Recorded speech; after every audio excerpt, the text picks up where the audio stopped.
Hello ஜெயமினா channel. தற்போது நீங்கள் காணப்போவது கோபிச்செட்டிப்பாளையம் ஸ்ரீ ராகவேந்திர மடத்தில் எடுத்த மத்திய ஆராதனை தீபாராதனை பாருங்கள். பூஜாய ராகவேந்திராய சத்ய தர்ம ரதாயச பஜதாம் கல்ப விருக்ஷாக்ஷ நமதாம் காமதேனுவே. அதாவது வணக்கத்துக்கும் போற்றுதலுக்கும் உரியவர், சத்தியம், நேர்மை, தர்மம், நீதி என்று நம்மை அழைத்துச் செல்பவர், கற்பக விருட்சத்தை போன்றவர், காமதேனு பசுவை போல் வேண்டுவதை எல்லாம் தருபவர். அத்தகைய கருணாமூர்த்தி ஸ்ரீ ராகவேந்தரை போற்றி வணங்குகிறேன் என்று பொருள்.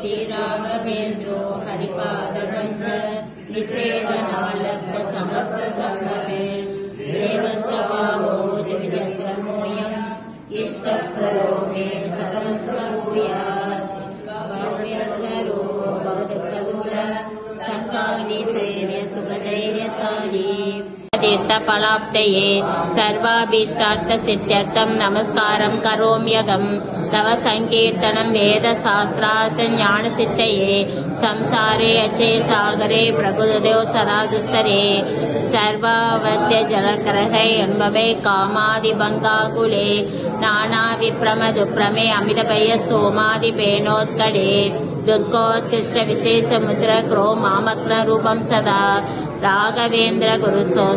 ராகவேந்திர மகானை குருவாரத்தில் வியாழக்கிழமைகளில் வணங்கி துதித்தால் சகல சௌபாகியங்களும் கிடைக்கப் பெறலாம் என்கிறார்கள் மகான் ராகவேந்தரின் பக்தர்கள். மந்திராலய மகான் என்று போற்றப்படுகிறார் ஸ்ரீ ராகவேந்தர். அமைதியும் தயாள குணமே பக்திக்கான எளிய வழிமுறைகள் என்பதை மக்களுக்கு எடுத்துரைத்தார். அமைதியாக இருக்க இருக்க அதுவே ஆன்மீகம் என்றும் அதுவே இறைவனை அடைவதற்கான வழி என்று நமக்கு சொல்லி வழிகாட்டினார். பகவான் ஸ்ரீ ராகவேந்திரர் என்னை நாடி வரும் பக்தருக்கு எல்லா வரங்களையும் நான் தருவேன் என்பது ராகவேந்திரரின் வாக்கு. இப்போது தாங்கள் காண்பது மடத்தில் உள்ள கிணறு. இது சமையல் கூடம். பக்தர்களுக்காக பக்தி சிதையுடன் சமைக்கிறார்கள் சமையல் விற்பனர்கள். இதுதான் கிணறு. எவ்வளோ பெரிய கிணறு பாருங்கள். இதில் ஸ்டார் மீன்கள், ஆமைகள் போன்றவை உள்ளன என்று அந்த கிணற்றில் இறைக்கும் பக்தர் கூறுகிறார்.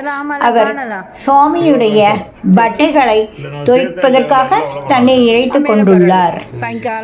கிணறு நம்பூர் கிணறுடைய மூடி போட்டு மிகவும் பத்திரமாக உள்ளது. இது கோபிச்செட்டிப்பாளையத்தில் சாம்பிள் கோசரம் 2 வீடுகள்.